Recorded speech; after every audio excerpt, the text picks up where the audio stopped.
not going to lie, today's video is going to be a bit of a struggle. If you follow me on Instagram, you'll know that last night I was at the Autosport Awards, a big, glitzy, glamorous affair in a really posh hotel in London, and then there's an after party, and well, yeah, welcome to another video.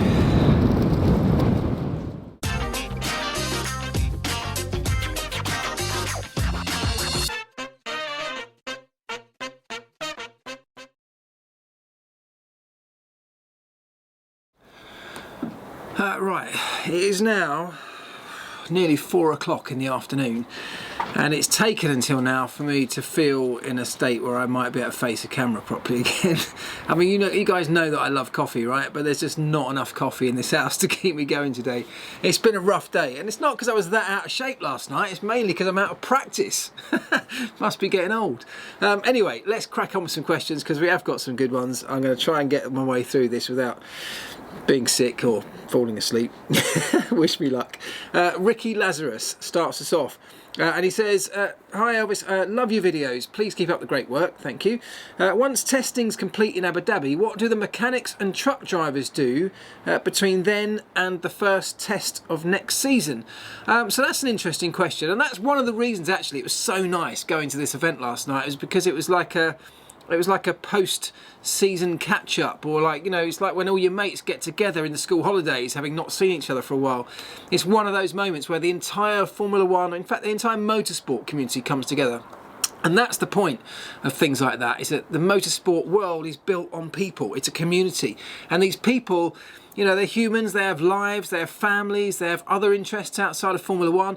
You don't really get to see any of that during the course of the season because everything's so focused on the racing, on the Grand Prix calendar and the weekends and everything that goes around that. So what happens, to answer your question, Ricky, at the end of a season is people take holidays, people spend time, you know, doing normal life. So lots of people will have taken a holiday, lots of people take their holidays, or some of their holidays, directly off the back of Abu Dhabi. Obviously, you know, you can go to Dubai, there's lots of places out in that part of the world which make great winter holiday destinations. So lots of people take advantage of that, just delay their flight home, and maybe bring the wife or husband or whatever out for a holiday. So that happens. Other people come back. There's some work to do, of course, in the factory. So the cars will come back and be stripped and be sent off for servicing, and eventually they'll go off to do different things. Some will be put in museums, some will become test cars, demo cars, all sorts of different things. So they will essentially get reassembled at some point with, you know, different engines and different parts, perhaps parts that have got really high mileage. If it's going to a museum, they'll have a dummy engine perhaps put in, but they'll be built up into whatever they need to be. So someone needs to do that. Some of the mechanics and truckies will get involved in all of that, but absolutely over the course of the winter period they will be taking holiday. Once the holiday's done, there's always plenty of work to do. The pit equipment needs updating to suit next year's car. You know, all of the garage banner system, the sponsors need updating on the boards. You know, there's just so much. The trucks need an overhaul. All the team pit stop equipment needs a full service and overhaul. So there's loads and loads of work to do. It isn't like when the racing stops, the work stops, and I'm sure nobody thought that in the first place, but there's loads to do. Some of that will get done by people, including the race team people, in between their holidays and their time off, and there'll be other people in the factory that'll pick those roles up as well. So it's a full-on time, because certainly when you get up to about Christmas time, and certainly when you come back from Christmas, you start getting into the new car. You know, you start receiving a chassis around in the race bays, and the race team for the first time will get their hands on the new bits. The new bits will start to trickle in from different departments. So that part of the year starts to become very busy, because eventually you get all your parts. By that point you're probably very close to a deadline when the thing has to go off to the first test and to be photographed and all the other things that have to happen. So it kind of has a lull, a bit of a quiet spell for the race team. Other parts of the factory are incredibly busy right now, let's not forget, but for the race team perhaps this is a more quiet spell, and as we ramp up towards next season it's all hands on deck probably in the last few weeks just to get the thing finished in time. So that's pretty much what happens, and that's, as I say, why it was so nice to catch up with everybody last night, because everyone's in relaxed mood, they're all having a drink, they're all having a laugh, no one's focused on work really. It was just about meeting up with everybody you haven't seen for a while. Particularly for me, this is the first year, I was thinking about this earlier, 20 years it is since I started working in Formula One at McLaren, almost 20 years. And this is the first season I haven't been to a Grand Prix, which has been a really weird experience for me. I've missed it, 100% I've missed it, because I love going to the races. But on the other hand, it's been great because I've been able to have a lot more of the normal life things, family life, doing things at home, hanging out with the kids, taking the dogs for walks, you know, going for barbecues and parties with my friends that live around here. So those kind of things, it's easy to overlook when you're thinking about people who work in Formula One, that yes, they've got this brilliant life, and it is brilliant. I loved every second of my time in Formula One. I still love it now. But it's not necessarily it's not a walk in the park. It's nowhere near as glamorous as it looks from the outside when you're working on it. And you have to remember that these moments in between seasons are incredibly valuable to the people who work in the sport. So when we talk about extending to 25 races per season, these are the things that have to be factored in. How are people going to manage that? How is their well-being and their family life and their health going to be affected by these kind of things? Do we need a completely new model about how we go racing? But anyway, perhaps that's for another video. Anyway, great question, Ricky. Thank you very much for that. Jovi Nasty says, and he's put this picture up, which I hope you can see there, circled this guy on the front right tyre with no glove on.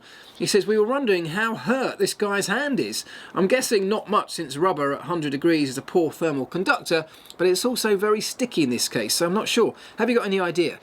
I have got any idea. That would have hurt. The rubber of a tyre gets incredibly hot. It's not just about the surface temperature, obviously, of the tyre, but the heat radiating off the brakes, particularly on that in-lap, that slow run down the pit lane towards your pit box. It all starts to emanate into the tyre and the rim. And I have no idea why he's not wearing a glove, but that would have hurt 100%, and he absolutely should have been wearing a glove. Maybe the pit stop caught him out by surprise, maybe there was some incident, I don't know. But yes, the answer is it probably would have hurt him. They get very hot. Jess says, why do some pit mechanics have different overalls and helmets?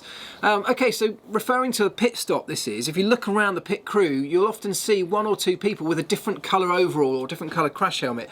That's mostly to be able to identify those people in amongst the sea of other people dressed in the same uniform. So it might be someone like the chief mechanic, where you might need to you might need to be able to talk to him, you might need to be able to get his attention in amongst the melee, so you need to be able to see him clearly. So that's the first thing. Sometimes it's to allow the driver to clearly be able to see the guy who's going to release him, for example. And the other thing is that the guy that does the refuelling in the garage will often have, or in fact will always have, a full fireproof suit on over the course of the weekend, and that will appear different from the outside. So there are various reasons why one or two people do wear different kind of overalls over the course of a Grand Prix weekend. The Gingerbread Man says, did you ever mechanic for a race with two distinctly different cars, for example to experiment with aero? Why isn't that done anymore? Or why isn't it done more? Or is it done and it's just not that noticeable? Well, the answer is that it happens. Of course, we do back-to-back testing on different aero configurations. Happens all the time, but it typically happens on a Friday or at testing, because that's where we want to measure the data, we want to gather the data, we want to work out which one's best, for example. And by the time we get round to Saturday and certainly race day, by that point we've normally found an optimum solution, and that's what the cars will end up running. So it is quite rare that you end up experimenting during a Grand Prix, because the idea is you've done all that experimentation before you get to the point of locking the car setup down on Saturday afternoon. So yeah, very rare. I think the Haas team did it earlier this year, didn't they? When they were so confused about setup, they actually, they actually raced with two completely different configurations to see if one was better. But they were just lost, utterly lost. Normally, all of that experimentation happens in the early part, the testing phase of the weekend. Jamie Faye Fenton says, is there a way to objectively measure how dirty the air coming off the back of an F1 car is? Could such a standard be better at preventing following problems than trying to prescribe the size and shape of various aerodynamic elements?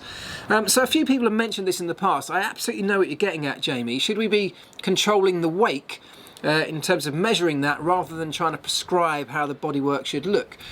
And that is a solution, it is a way of doing it. The problem with doing it that way is it's very hard to measure on a Grand Prix weekend, because really the only way to measure that properly is in a wind tunnel.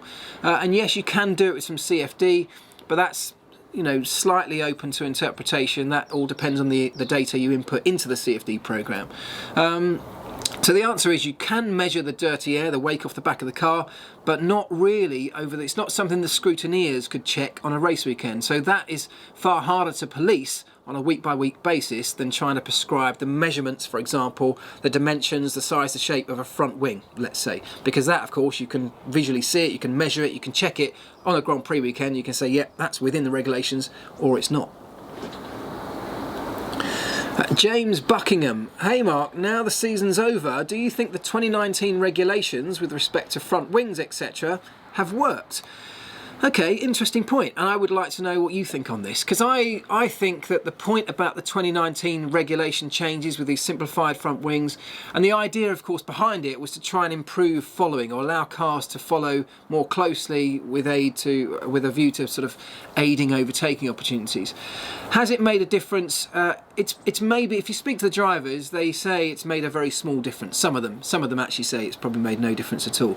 So I think the answer is it was a small change, but it was a kind of free change, more or less, within the regulations. It wasn't a huge dramatic change, but it was a fairly easy change to implement, and one that would perhaps head us slightly in the right direction before the big change that we know is coming for 2021. So the point was never to really revolutionise the racing for 2019. It was an easy step we thought we could take that might improve things a bit, and I think that's probably what's happened. It's probably improved things a little bit, and that's, I guess, as much as we could hope for. Can't really argue too much about the standard of racing in the 2019 season, can we? It's been great. The gingerbread man again. Second question from the gingerbread man. Maybe a weird question, but do Brits step in from the other side of the car compared to Europeans, considering they would get in on the other side in their road cars? No, they don't. Not that I know of. There are a few drivers that have this superstition thing about getting in from a certain side, and they will always, Alex Wirtz was one, always had to get in from the same side of the car, and if he didn't, it would just mess with his mind. So that's definitely a thing, but I don't think it bears any resemblance to which side they get into their road cars from. Hassie says, what happens in the post-season test in Abu Dhabi? Do teams just focus on the 2020 tyres, or are they allowed to try out 2020 spec car upgrades as well? Also, isn't it surprising to see certain drivers not participating due to limited days of testing? Well, the driver thing, I mean, that's just the way the regs are, so it's probably not surprising. You can agree or disagree with it, but it gave a few younger drivers opportunities to try Formula 1 cars out when they might not normally get that chance, so I think you've got to take that as a positive. And the first part of the question is, no, that was a dedicated tyre test within the regulations. That's what it's designated as a tyre test. So the teams are not allowed to start throwing bits at the car for 2020. They're not allowed to start experimenting with new parts. They are allowed a small amount of time in the morning to do some baseline runs to get the car set up correct. But in terms of experimentation with new parts for next year's car, for example, you're not allowed to do it.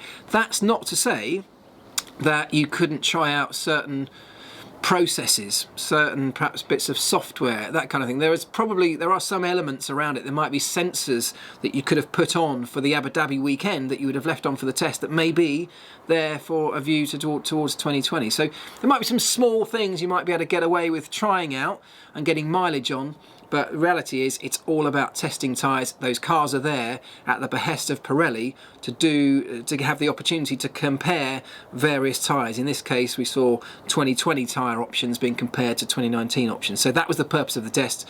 That's what it was all about. That's what the only real thing they were allowed to do. Kiriluminati says, why did you guys always tweak the front wing in wet races back in the day, and why don't they do it nowadays? God, that makes me feel old. Back in the day. Why did we tweak the front wing? I think people still do tweak the front wing, and the reason that that's one of the more common tweaks to do is that it's easy, it's quick. It's one of the things that you can make a change in a pit stop during, with a front wing. It's that quick to do. They have very, very quick change systems with a little sort of battery drill type piece of equipment that somebody, if you watch a pit stop slow down, you may not even see it in full speed. Somebody will often step in while the tyres are being changed and zip this little battery drill into the front wing, which winds it up or down, changes the flap angle. So that definitely happens, and it happens because it's this quick and easy change. The rear wing, for example, is a much more complex part to be able to change the angle of. It's just not, because it's obviously a much bigger span. You could probably design something in, but that's not how it works. The front wing's a nice aid for balancing the car. So if you've got a little bit of understeer, it's a quick and easy change that might help with the aerodynamic balance of the car. So that's why we do it. Yes, we used to do it back in the day for wet races. You know, you'd add a bit more front wing, for example, if it was wet, just to give you extra grip at the front end. You know, these cars inherently understeer. A little bit of extra front grip when the track's extra slippy is a good thing. So that's why we do it, and I think it still happens. I still think it happens. Right, this one from Jan VDS says, hi Mark, what do you think of the new type of banked corners, 18% and 34% on the Zandvoort circuit? The F1 cars will go to the straight through the Arie Luijendijk banked corner with open DRS. I'm struggling to speak anyway today. Don't start giving me words like that to pronounce.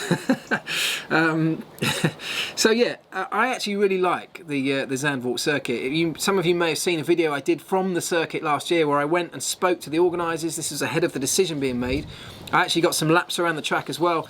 It's an epic circuit. It's an unbelievable circuit, and it's a proper roller coaster. Now they've added these banked sections.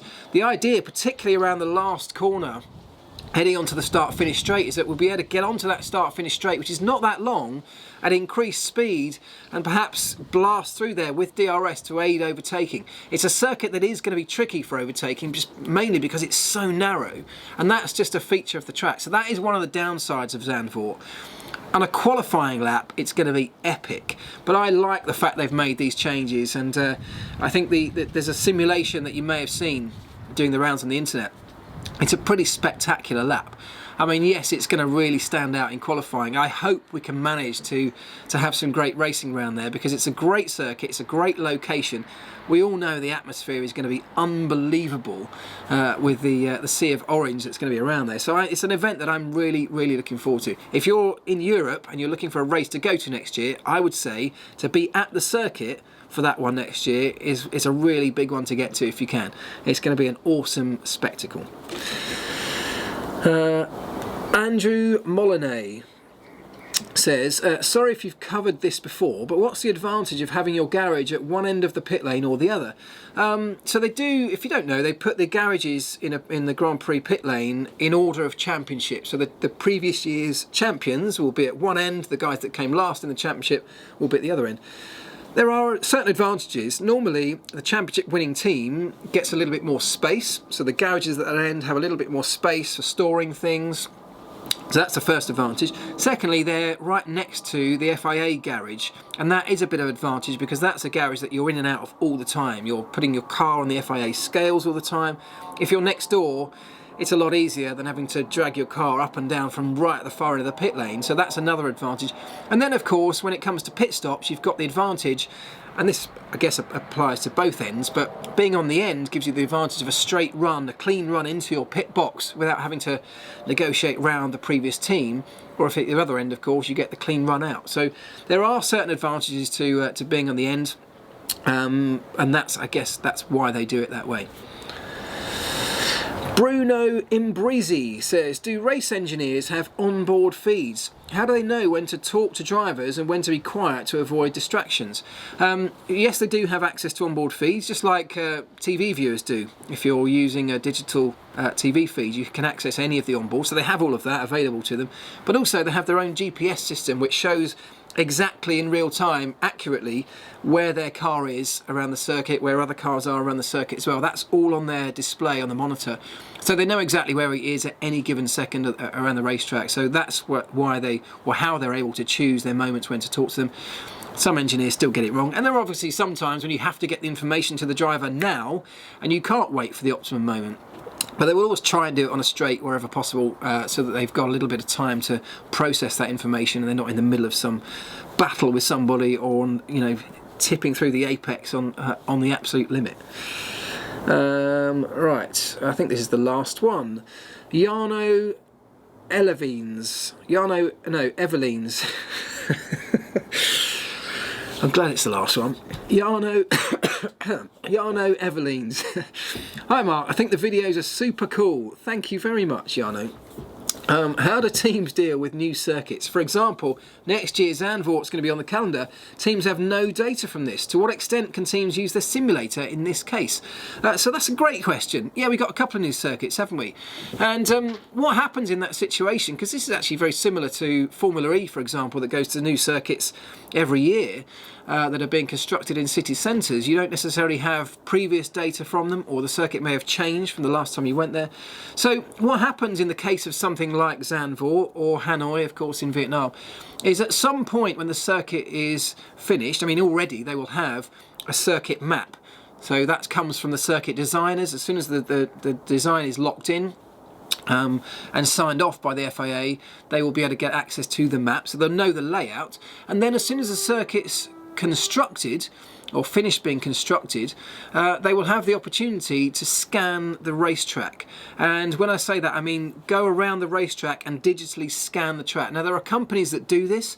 Most Formula One teams actually do it themselves, but there are some companies that will go and scan the track and then provide that data to certain teams who can effectively buy that from them. But they literally push a machine over the racetrack, scanning it in various points, and what that is doing is measuring very, very accurately the topography of the layout. So it scans the racetrack surface, that shows the abrasion levels, it shows the lumps and bumps around the racetrack, it shows the elevation, any banking on the corners, it shows curbing. So they're able to get a really, really accurate digital picture of what that circuit looks like. And that, of course, then gets fed straight into their simulator, where they're able to build it up digitally back at base. And then they can start running cars around it on a driver in the loop simulator. So that's how they go about doing it. You can also use GPS imagery to build up pictures of the surroundings, and that's exactly what they'll do. So if there's a tree next to the circuit, which you can see on a satellite image, that tree will go into the simulator. Buildings on sort of city centre circuits, for example, the building layout will all be factored in to give the drivers, when they go into the simulator, a more realistic picture of what they'll face when they get to the circuit themselves. So there's a lot of sophisticated techniques that go into building up this data. And then, of course, they'll be running simulations over simulations and simulations inside their sims at the factories to build up an image of how the car performs around that circuit before they ever get a real car to actually go there. So it is sophisticated, it's really quite clever stuff, and they're actually able to do it really quite accurately now. So by the time they ever get to the circuit for the first time, the drivers will all be pretty familiar with it, as will the engineers. Right, we did it. Thank you so much for all the questions. I do really appreciate it. It has been a great season, and as I said before, these videos are not going to stop. I'll be back, in fact, in a couple of days with the video that I did last year of a top 10 list of the best Christmas gift ideas for Formula One fans. So if you're buying for a Formula One fan, if you want to drop some hints to your loved ones for the sort of presents that you would love to receive, keep an eye on the channel, because that video will be coming in a couple of days' time. If you've got any ideas, last-minute suggestions for me, by all means fire them over, because I'll be recording the video in the next couple of days. But if you've got any last-minute suggestions that you've seen somewhere online or wherever, ping them over, I'll take a look and see if we can slot them in. So keep an eye out for that. If you're not subscribed to the channel yet, please do hit subscribe, just down here somewhere. Really appreciate that, and then you won't miss another one. Give the video a thumbs up if you've enjoyed it. Thank you very much. I'm going off to bed. I will see you very soon. Ta-da.